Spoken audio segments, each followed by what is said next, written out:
Riqueza. Qual o sentido dessa palavra? É ter muito dinheiro, muitas posses, bens materiais? Mas e se tivermos tudo isso e ainda assim nos sentirmos pobres? O dinheiro não é mau, mas o amor e apego ao dinheiro é a raiz de todos os males. Deus não tem qualquer problema com termos dinheiro, mas quando o dinheiro nos tem, vira um ídolo, e isso traz destruição e não bênção. O que Jesus tem a nos dizer sobre a riqueza? Vamos descobrir juntos em Seja Rico.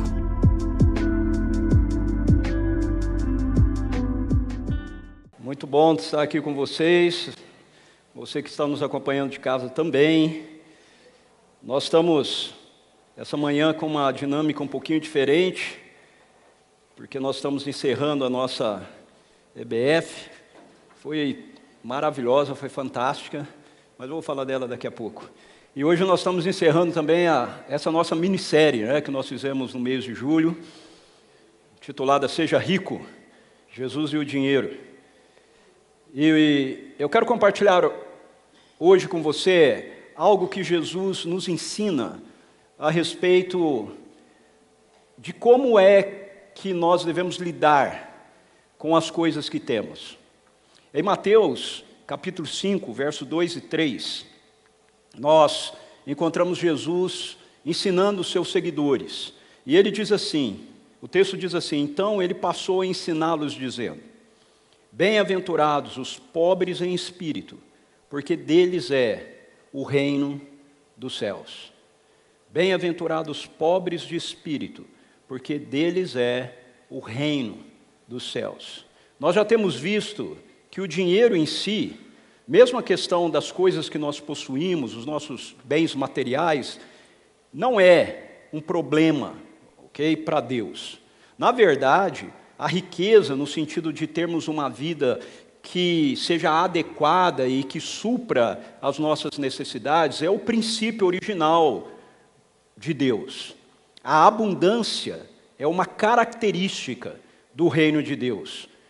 Por exemplo, Gênesis capítulo 1 e capítulo 2 é o mundo criado de conformidade com o coração de Deus. E nesse mundo criado não havia escassez. Lembra-se de como Deus se dirige à humanidade? Diz que Ele planta um jardim e Ele coloca ali todo tipo de árvore frutífera. E Ele coloca o ser humano no jardim para cuidar do jardim. E Ele diz assim: vocês podem usufruir de tudo isso, menos de uma árvore. Então, eu quero que você preste atenção, porque muitas vezes a gente fala da árvore do conhecimento do bem e do mal que a gente não podia usufruir. Mas a gente se esquece de todas as demais. Ele diz: vocês podem usufruir de todas as demais. Então, a relação com Deus não é uma relação restritiva, não é uma relação castrativa. Quando Deus proíbe algo na vida da gente, é porque Ele sabe que aquilo vai ser prejudicial para nós. Mas a postura do coração de Deus sempre é a abundância. Nós vimos que o jardim foi colocado num lugar onde havia grande riqueza, havia ouro, havia bidélio, vimos tudo isso. Se você ler Gênesis capítulo 1 e capítulo 2, você vai ver então que essa realidade da abundância faz parte do reino de Deus. Quando a Bíblia termina, Apocalipse 21 e 22, faz uma descrição, é uma metáfora, é uma imagem, tá certo, que está sendo feita, mas ela tem seu simbolismo. Faz a descrição de uma grande cidade, a cidade santa, a Nova Jerusalém, descendo dos céus da terra. E quando ele começa a descrever a cidade, ele fala assim: as ruas da cidade são feitas de ouro. As portas são feitas de pérolas. E ele vai descrevendo só coisas que para nós aqui, desse lado de cada eternidade, tem grande valor. Eu pergunto para você, quem é aqui que usaria ouro para fazer pavimento de rua? Quem aqui faria isso? Você não faria. Por quê? Porque o ouro é precioso demais para nós, é caro demais para nós. Mas veja, para Deus, ouro é asfalto. Ele usa de asfalto na cidade santa dele. Isso mostra para a gente essa dimensão da abundância, ok? Que vem da realidade de Deus. Um novo céu e uma nova terra vai ser um contexto de grande abundância. Mas, por outro lado, nós também vimos que o conceito bíblico de riqueza vai muito além das posses que temos, vai muito além dos bens materiais que nós temos. A riqueza verdadeira envolve também os nossos relacionamentos, envolve a nossa saúde. Não é? Pare para pensar, o dinheiro pode comprar um bom tratamento, sim, mas não pode comprar saúde. Ter dinheiro é bom, no sentido de que se você ficar doente, você vai ter condições de ter um bom tratamento. Mas ele não pode comprar a sua saúde. Ou seja, rico ou não, a gente fica doente. Não é? E tem algumas enfermidades que a pessoa pode ter muito dinheiro e ainda assim ele não vai conseguir lidar com ela. Então, a riqueza extrapola a realidade do dinheiro. A riqueza extrapola a realidade daquilo que a gente pode adquirir, daquilo que a gente pode comprar. Então, o que Jesus quis dizer quando ele afirma que uma pessoa pobre é bem-aventurada? Eu acho que a primeira coisa que a gente precisa prestar atenção no texto é que ele não diz que uma pessoa pobre é bem-aventurada. Ele diz que uma pessoa pobre de espírito é bem-aventurada. Ou uma pessoa pobre, depende da tradução, em espírito é bem-aventurada. Mas a pergunta ainda continua. Por quê? Porque a compreensão da nossa sociedade sobre alguém ser pobre de espírito é bem diferente da concepção de Jesus. Quando a gente usa essa expressão para alguém, a gente diz assim, aquela pessoa ali é muito pobre de espírito. A gente está fazendo uma referência ao fato dela ser uma pessoa ou mesquinha, né, ou com uma visão muito limitada da vida, a respeito dos outros, né? A gente, essa pessoa é muito pobre de espírito. Não é? Mas quando Jesus fala sobre bem-aventurado um pobre de espírito, não é disso que ele está falando. Para a gente poder entender o que Jesus está ensinando aqui, eu quero recorrer a um outro texto. Eu quero que você acompanhe comigo. Se você tiver com a sua Bíblia aí, você pode abrir ela lá em Marcos capítulo 10. Se você não estiver, não tem problema, você acompanha comigo. Eu vou fazer a leitura, eu quero que você preste bastante atenção. Marcos capítulo 10. A partir do verso 17, diz assim: Pondo-se Jesus a caminho, um homem correu ao seu encontro e, ajoelhando-se diante dele, perguntou-lhe: Bom mestre, que farei para herdar a vida eterna? Jesus respondeu: Por que você me chama bom? Ninguém é bom, a não ser um que é Deus. Você conhece os mandamentos: não mate, não cometa adultério, não furte, não dê falso testemunho, não defraude ninguém, honra teu pai e a tua mãe. Então o homem respondeu: Mestre, tudo isso tenho observado desde a minha juventude. E Jesus, olhando para ele, com amor, disse: Só uma coisa falta a você. Vá, vende tudo o que você tem, dê o dinheiro aos pobres, e você terá um tesouro no céu. Depois venha e siga-me.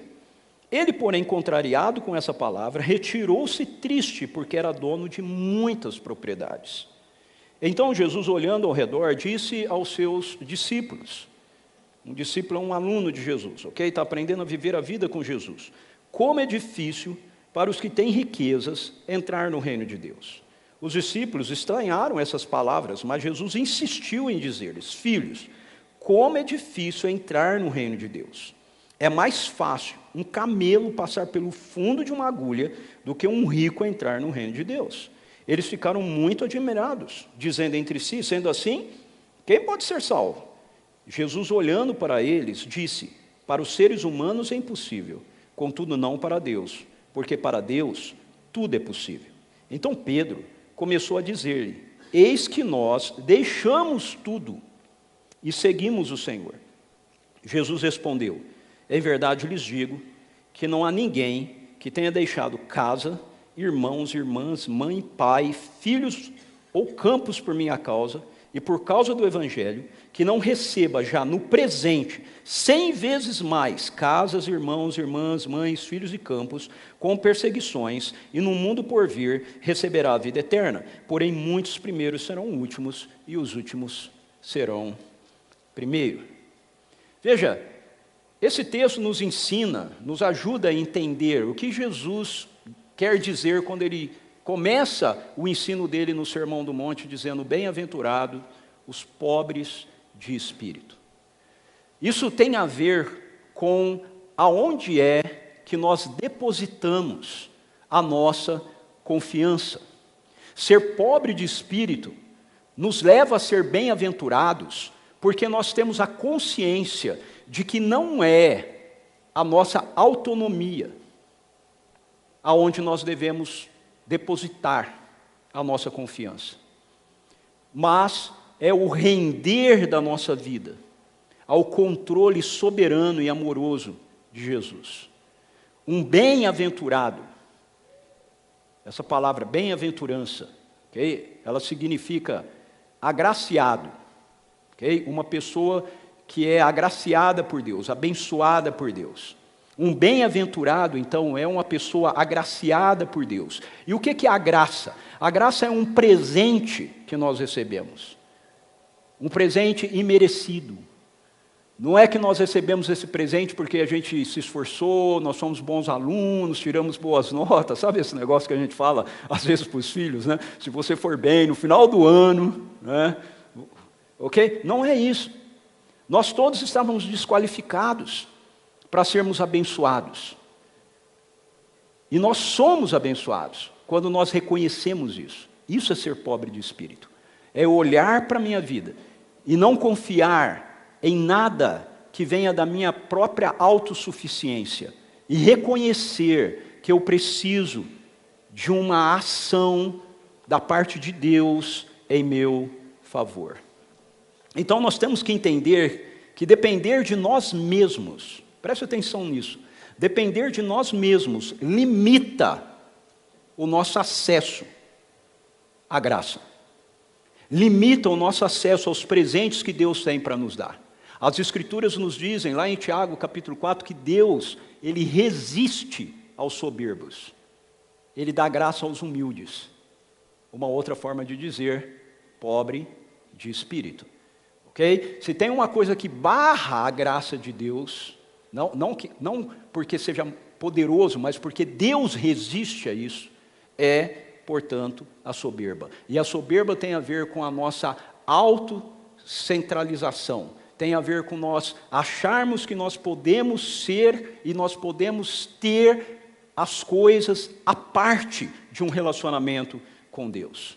Jesus diz que para sermos seus discípulos, a primeira coisa que nós precisamos fazer é negar a nós mesmos. Várias vezes Jesus diz isso nas Escrituras. Multidões estão andando com ele, ouvindo, e de repente ele para e diz assim: olha, se alguém quer ser meu discípulo, negue a si mesmo. Depois ele vai dizer: tome a sua cruz e siga-me. Mas a primeira coisa que ele pede é: negue a si mesmo. A primeira orientação que ele dá é: negue a si mesmo. Por quê?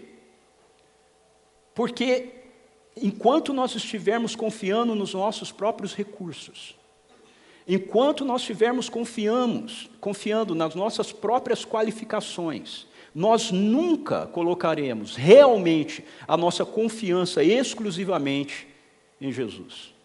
Alguém já disse que Jesus será tudo para nós quando Ele for tudo o que nós temos. Jesus será tudo para nós quando Ele for tudo o que nós temos. É bonito, né? Nós temos essas frases de efeitos, né? Jesus é tudo para mim. Né? A gente canta canções, né?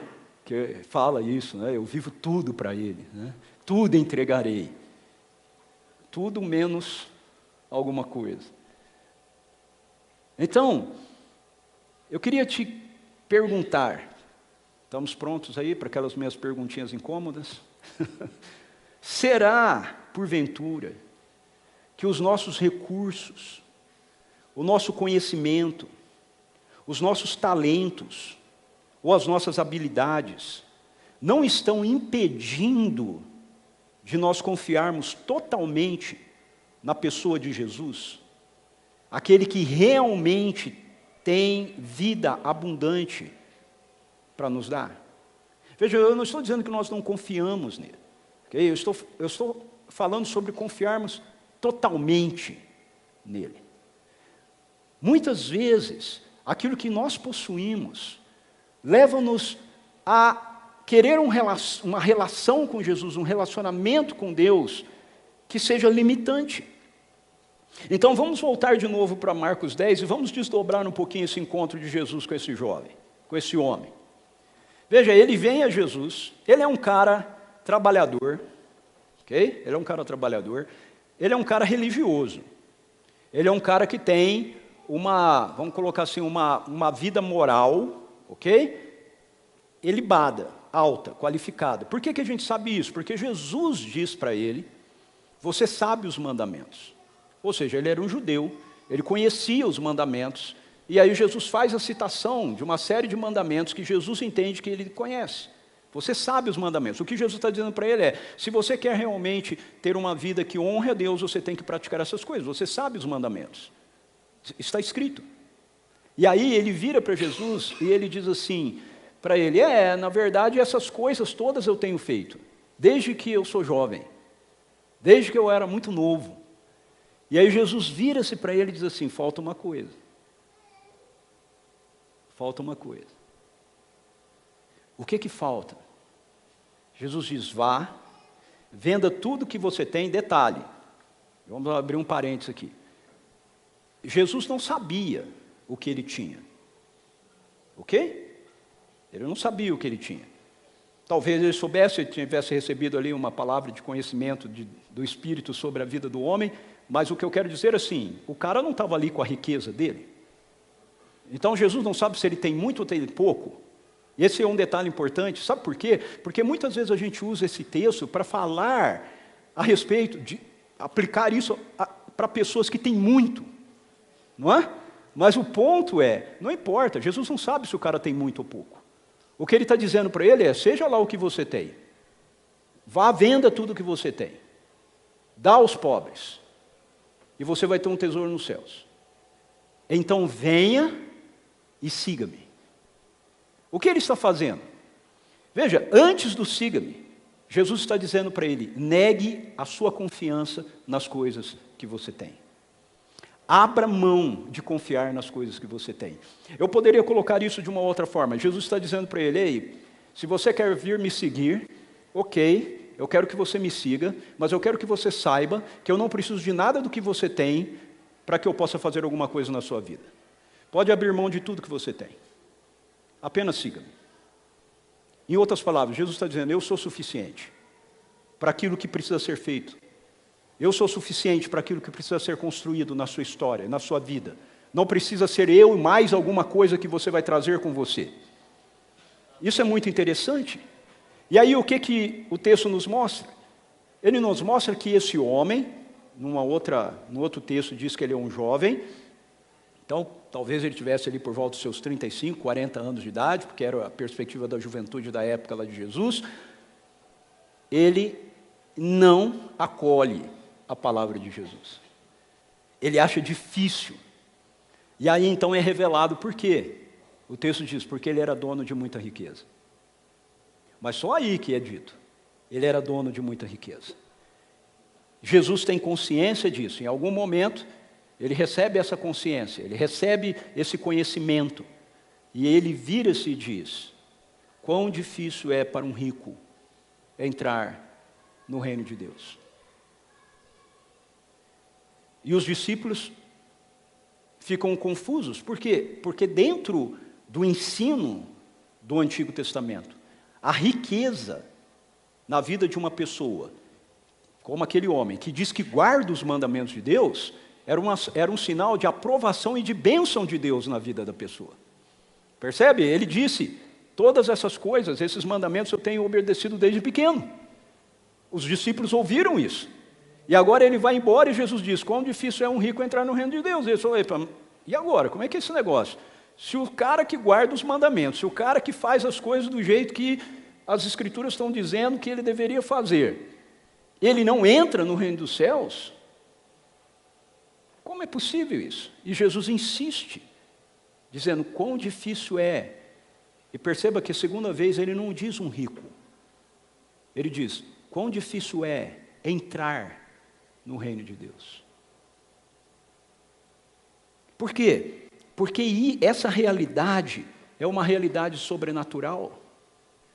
Entrar no reino, entrar numa relação de vida com Deus, onde os valores do céu começam a influenciar a nossa vida cotidiana, não é algo que a gente consegue fazer a partir do nosso esforço, a partir das nossas decisões. É algo que a gente consegue fazer quando nós somos pobres de espírito. Quando a gente diz, eu não consigo, eu não posso. Senhor, eu preciso de Ti. Eu preciso de algo extraordinário, sobrenatural, acontecendo na minha história e na minha vida. Então, o jovem não acolhe a proposta de Jesus. Mas um outro detalhe que eu quero deixar claro no texto é que, apesar disso, Jesus não deixa de amá-lo. O texto diz que Jesus, amando, diz isso para ele. Vai, vende tudo que você tem, dá aos pobres, então venha e siga-me. Você terá um tesouro no céu, então venha e siga-me. A nossa rejeição a Deus não exclui o fato do amor dele por nós. Mas o amor dele por nós não negocia os critérios dele para a nossa vida. Jesus, quando ele toma a decisão de ir embora, o jovem toma a decisão de ir embora, Jesus não vira e fala assim, não, peraí, calma, também não precisa ficar ofendido. Não é assim, vamos conversar. Dá metade do que você tem, tá bom? E aí você vem e segue? Não, ele não fez isso. Ele não fez isso com ele não faz isso comigo, ele não faz isso com você, ele não faz isso com ninguém. O critério é esse.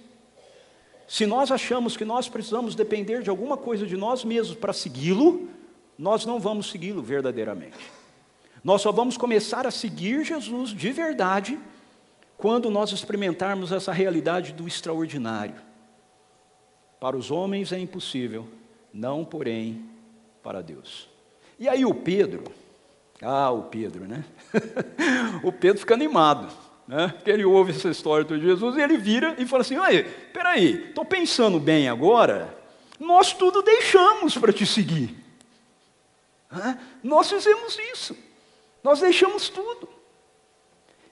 E era verdade. Pedro tinha deixado lá o barco dele, a pesca, eles largaram a família, etc. E eles estavam andando com Jesus, eles estavam seguindo Jesus. E aí, Jesus, ao ouvir isso, entenda, perceba no texto, Jesus não diz para Pedro, não, mas vocês não deixaram tudo. Jesus não contradiz Pedro.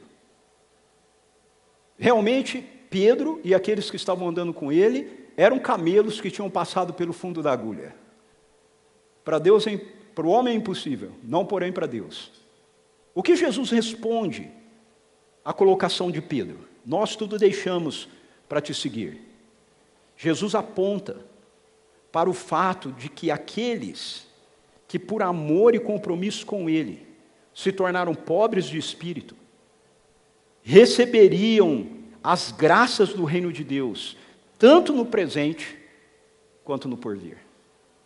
Veja, ele vira para Pedro, depois que ele faz essa afirmação, verso 28, então Pedro começou a dizer-lhe, eis que nós deixamos tudo e seguimos o Senhor. Jesus respondeu, em verdade lhes digo, que não há ninguém que tenha deixado casa, irmãos, irmãs, mãe, pai, filhos ou campos, por minha causa e por causa do Evangelho. Não há ninguém que tenha por amor a mim e ao Evangelho, aberto mão da confiança nas suas relações, no seu nome de família, nas posses que tem, e tenha me seguido, vai deixar de ser abençoado por isso, vai deixar de ser recompensado por isso. Veja, ele diz que não receba já, no presente, 100 vezes mais, casas, irmãos, irmãs, mães, filhos e campos, com perseguições, e no mundo por vir a vida eterna. Deixe-me fazer 2 colocações sobre esse texto, importantes. A primeira delas é a forma errada que o texto é usado por um movimento chamado Teologia da Prosperidade. Esse é um texto que muitos desses líderes, pastores, em algumas dessas igrejas tomam para dizer assim, olha, se você der, Deus vai te dar 100 vezes mais. O texto está dizendo que se você abrir mão da sua confiança em qualquer coisa, ou em qualquer outra pessoa, por amor a Jesus e ao Evangelho, você vai ter 100 vezes mais. Ele não está falando meramente numa questão material, ok? De você dar coisas materialmente, embora seja muito bom a gente dar e abençoar as pessoas, ok? Mas não é disso que o texto está falando. O texto está falando sobre você abrir mão da onde você deposita a sua confiança. A segunda coisa que eu quero apontar nesse texto, nessa primeira parte do texto, é que Jesus diz que nós vamos receber 100 vezes mais daquilo que nós abrimos mão de depositar a nossa confiança. No meio de perseguições. Ele diz, aqui.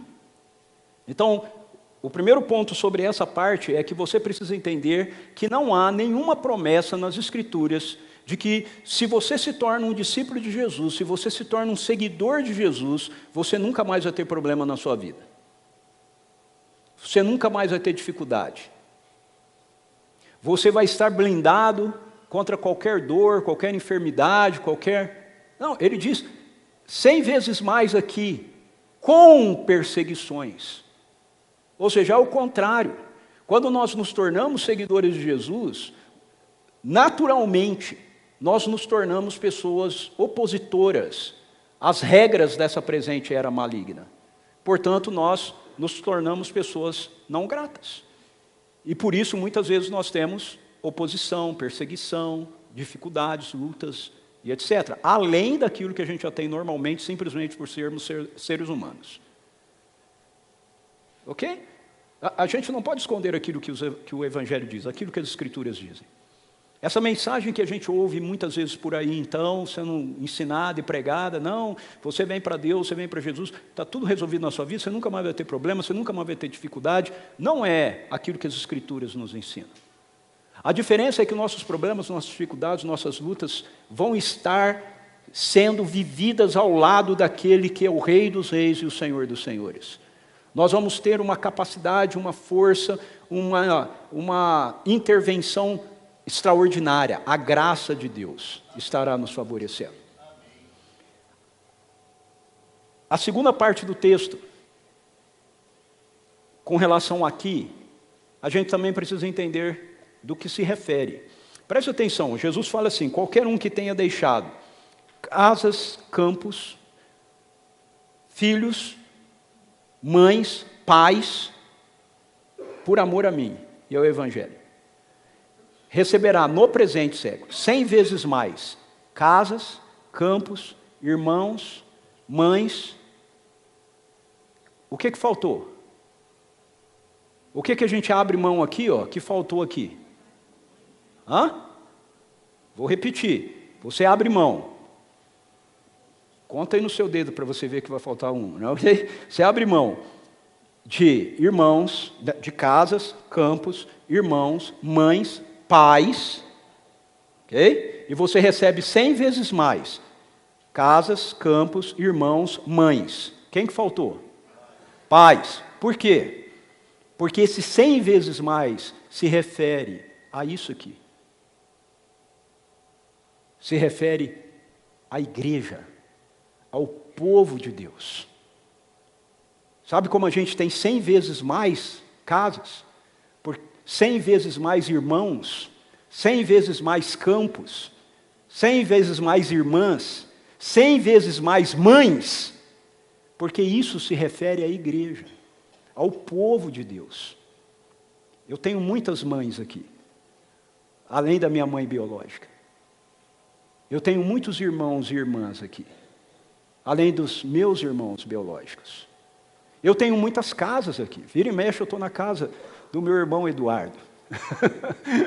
É minha casa. Várias vezes eu estou na casa do meu irmão Mateus. É minha casa.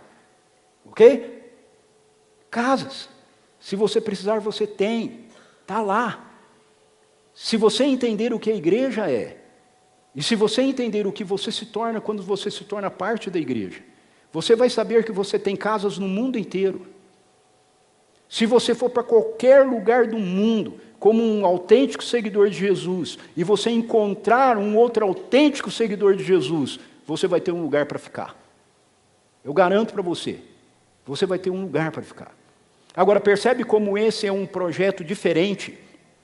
Jesus não está dizendo, você abre mão da sua casa física e você vai ter 100 vezes mais casas físicas. Okay? Ele está falando, abre mão da sua confiança de que você pode produzir isso, você pode construir isso. Ande comigo e o resultado disso é que você vai fazer parte de um povo, aonde você vai ser abençoado. Esteja você aonde você estiver. É disso que Jesus está falando com os discípulos. Aqui. E ele diz, e lá, do outro lado da eternidade, a vida eterna continua. Ou seja, aquilo que você começa a desfrutar aqui não termina na sua morte. Vai com você, avança com você, para toda e qualquer outra realidade. É assim, portanto, que aqueles que nada têm, possuem tudo. Pobres de espírito. O texto de Lucas, a versão de Lucas sobre essa história, está lá em Lucas 18, 18 a 23. Lucas faz um contraste disso. Ele fala do encontro que Jesus tem com esse homem rico, que é conhecedor, é religioso, conhecedor da lei, e que não abre mão dos seus recursos, de confiar nos seus recursos. E aí, Lucas começa o capítulo 19 falando do encontro de Jesus com outro homem rico. Esse outro homem rico chamava-se Zaqueu. Zaqueu, ele era um homem rico, como o anterior. Mas muito provavelmente o contraste é esse. O homem rico anterior, ele é rico porque ele produziu a riqueza dele a partir do esforço e do trabalho dele. Mas Zaqueu é um publicano. O que significa que ele acumulou o dinheiro dele através dos conchavos que ele fez, através dos recursos ilícitos que ele levantou. Ele era tão rico quanto o outro. Ele era chefe dos publicanos. E Jesus passa por esse homem. E ele diz para ele, Zaqueu estava em cima de uma árvore, ele era baixinho, ele queria ver Jesus, subiu numa árvore. Então Jesus vira-se para ele e fala, Zaqueu, desce daí. Porque me convém. Veja, isso é uma decisão de Jesus. Me convém ficar hoje na sua casa. 100 vezes mais casas. Zaqueu nem estava no reino ainda, mas Jesus disse, tua casa é minha casa. Eu vou ficar nela. E quando Jesus falava que ia ficar na casa de alguém, só para ficar claro aqui, era ele e no mínimo mais 12.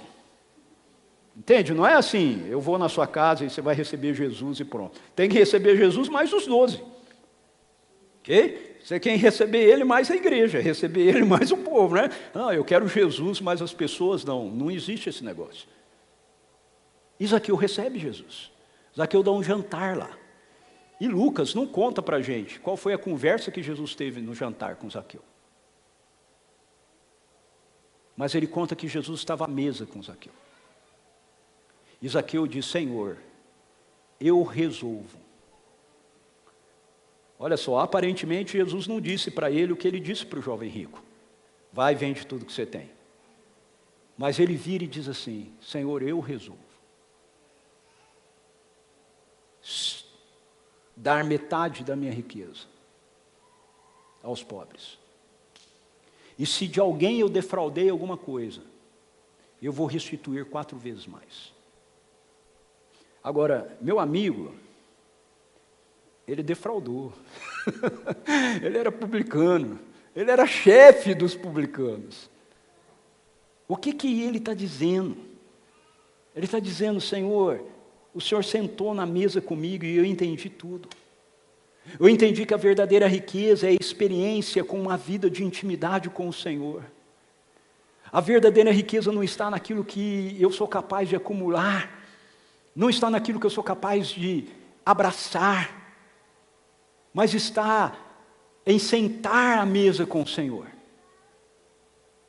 em ter intimidade com o Senhor, em nada ter para possuir tudo que vem do Senhor. Há um homem nas Escrituras que também fez isso. O nome dele é Paulo, conhecido como o apóstolo Paulo. Ele diz assim, para a gente, falando a respeito dele e daqueles que se tornam seguidores de Jesus: nós somos como pessoas entristecidas, mas sempre alegres. Como se fôssemos pobres, mas enriquecendo a muitos. Como nada tendo, mas possuindo tudo. Por quê? Porque ele entendeu a mesma coisa que Zaqueu entendeu. Em Filipenses capítulo 3, Paulo diz assim: se qualquer um pode confiar em si, para achar que pode encontrar justiça diante de Deus, eu ainda mais. Eu sou de família judaica, eu sou da ordem dos fariseus. Ele fala: sou judeu de judeus, sou da ordem dos fariseus. Eu que cresci aos pés de Gamaliel. Eu tenho riqueza. Mas todas essas coisas, ou seja, minha educação, minha linhagem, meus bens, eu julguei como, a palavra que aparece lá no original é esterco. Sem qualquer valor, para poder conhecer a Cristo, participar do poder da sua ressurreição, conhecer os seus sofrimentos por mim. Nada tendo, mas possuindo tudo. Porque quando Paulo abre mão disso, dessas coisas que ele tem, como um fariseu, como um judeu, ele se torna quem você conhece hoje, o apóstolo Paulo. Eu pergunto para você, se Paulo não tivesse feito isso, você acha que você saberia alguma coisa de Saulo de Tarso? Você só conhece Saulo de Tarso porque ele abriu mão de tudo que ele confiava e depositou a confiança dele em Jesus.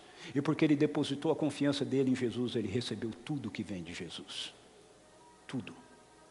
100 vezes mais. Ele vai falar: eu sei viver contente em toda e qualquer situação, tendo e não tendo, na abundância e na escassez. Eu descobri o segredo. É Cristo vivendo em mim. Ele é a esperança da glória. Então, eu quero encerrar, como está meu tempo aqui, maravilha. Eu quero encerrar essa mensagem tentando ilustrar isso para você de uma forma visível. Ok? Então, eu vou precisar aqui de auxiliares, 2 auxiliares. Ok?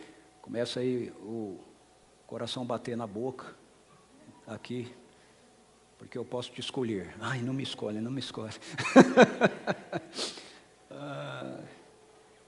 Vamos lá. Eu vou escolher um casal. Vou escolher um casal. Vem Bia e o Elias, vem aqui. Um casal vai ser bacana. Fica aqui, ó. Um virado para frente do outro, assim. Muito bem, Elias. Você é um cara trabalhador. Você quer conquistar coisas na sua vida. Até mesmo para poder abençoar e agradar a Bia. Então imagine que cada uma dessas bolas aqui é algo que você vai conquistar, ok? O que você está conquistando, enquanto você vive, enquanto você trabalha. Então está aqui, tem um carro, uma televisão, um computador, uma casa na praia, uma barraca, um cachorrinho. Dá para pegar mais aí? Vai pondo aí. Quer mais? Um título, promoção no emprego, aquelas férias desejadas, não sei onde você deseja ir, Suíça, Alemanha, Estados Unidos, algum lugar que você goste de ir, vai levar a Bia, aquele jantar, né, no happy hour de sexta-feira, ok? E vamos lá. E outras coisas estão. Opa! Ué, Elias, você não está conseguindo segurar as coisas que você... Puxa, então não dá para você pegar mais. Fica aí. Bia, você também. Hoje as mulheres não vivem mais assim, né? Só na dependência do homem, do marido. Elas também têm seus sonhos, seus projetos, não é? Constroem as coisas juntas. Então tá lá. Você também comprou seu carro. Vocês têm 2 carros agora, ok? Você também fez o curso que você tanto queria. Depois você fez um doutorado. Depois você fez um pós-doutorado. Ué, Bia, já está caindo. Segura aí direito. Muito bem. Aí você também comprou um apartamento. Agora vocês, além de ter uma casa na praia, agora vocês têm um apartamento em Miami. Uau! Ok? Segura aí o apartamento. Você vai perder o apartamento? Ah, muito bem. Segura aqui. Levanta o queixo. Aí, segura. Levanta o queixo que vai dar para botar mais um. Muito bem! Deixa eu pegar essas coisas aqui que o Elias não conseguiu manter na vida dele. Foi maravilhoso. Olha quantas coisas maravilhosas vocês conquistaram, hein? Todas essas coisas materiais, muito joia. Agora eu vou dizer uma coisa, vou pedir uma coisa para vocês. Vocês também precisam manter o casamento, né? Manter o relacionamento, né? Então, Elias, abraça a Bia. Ô, Bia, abraça Elias.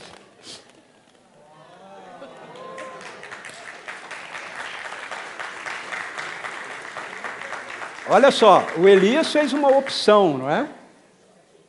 Para não perder o casamento, ele perdeu todas as coisas que ele havia conquistado. A Bia ainda tentou segurar algumas aqui. Mas espera aí. Agora eu sou Jesus, ok? Eu vou entrar nessa parada com vocês.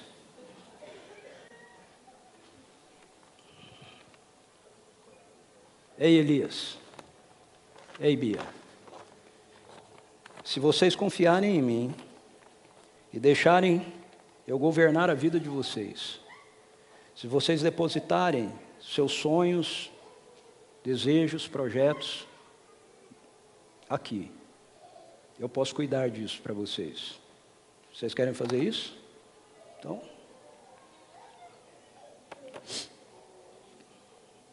casa, carro, saúde, sonhos, projeto, trabalho, carreira profissional, tudo entregue para Jesus, certo? Muito bem. Cuida disso, Elias. Cuida disso, Bia. Vocês podem dar um abraço um no outro?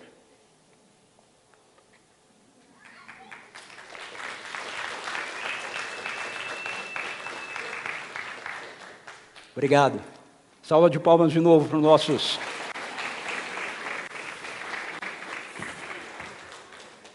E você?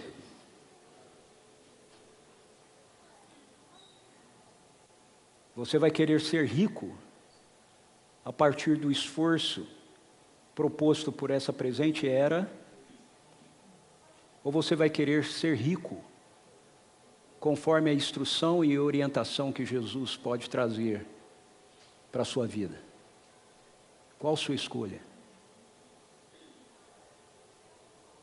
Talvez, materialmente falando, talvez não, certamente materialmente falando, nós aqui vamos ter níveis diferentes de bens, de recursos, mas no sentido existencial, de alegria, de vida, de paz, de amor, Não importa se você tem uma casa, duas, ou se você vive de aluguel.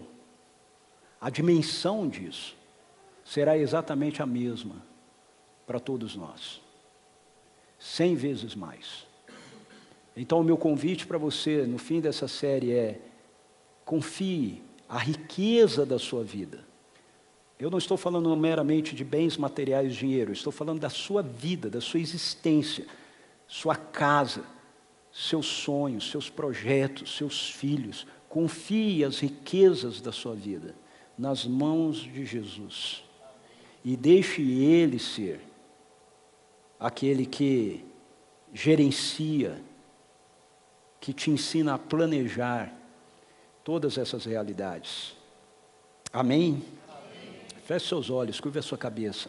Vamos orar. O que você tem a dizer para Jesus nesse momento? O que você quer falar para Ele? Talvez alguns aqui precisem dizer para Ele: Senhor, eu estou tentando segurar todas as coisas com as minhas próprias mãos, meu próprio esforço, e eu começo a perder, começo a cair.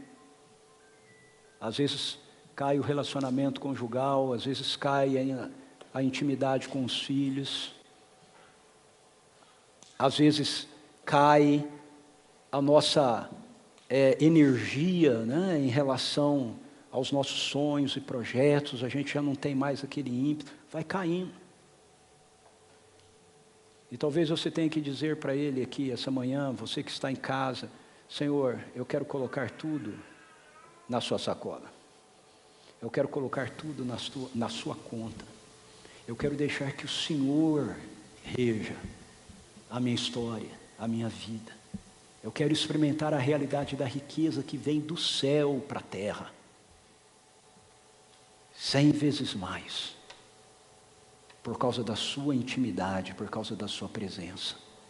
Senhor, eu escolho sentar na mesa com o Senhor. E talvez você tenha que dizer: Senhor, nas histórias que eu vi hoje aqui, eu estou muito mais parecido com o jovem rico. Me ajude.